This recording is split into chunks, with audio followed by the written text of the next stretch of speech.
It is now 5:08 here on this Thursday. October is Domestic Violence Awareness Month, and there's one local shelter taking on a mission to offer more hope to survivors. Let's get to Krista Frost. She is in downtown Columbus now to explain how this shelter is really helping people every day.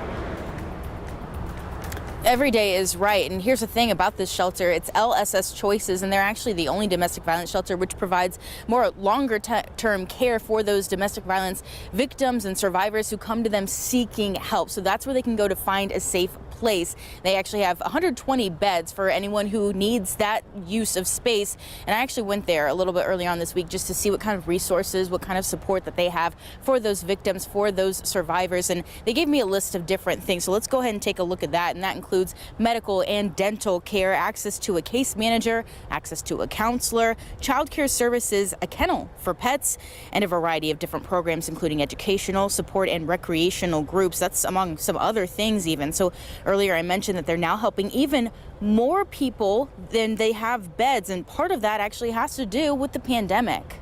We anticipated that back in March of 2020 when the stay-at-home order started. We knew there would be people in need of assistance who wouldn't be able to get it at that time.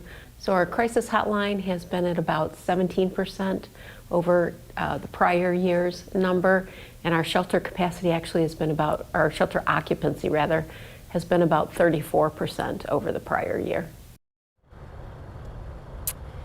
And so you saw just a little bit of the inside of that building just a few minutes ago in some of that video that you just saw, and you'll see that that's actually a fairly new building. They moved into there in 2019, but here's the thing, as I mentioned, 120 beds, getting more and more calls because of the pandemic and people seeking help. So they're actually already looking to expand, especially because of the pandemic, and create more space for people to stay. I'm going to tell you what all they've done so far and what they're hoping to do. That's coming up at 5:30. But for now, reporting live in Columbus, Krista Frost, 10 TV News.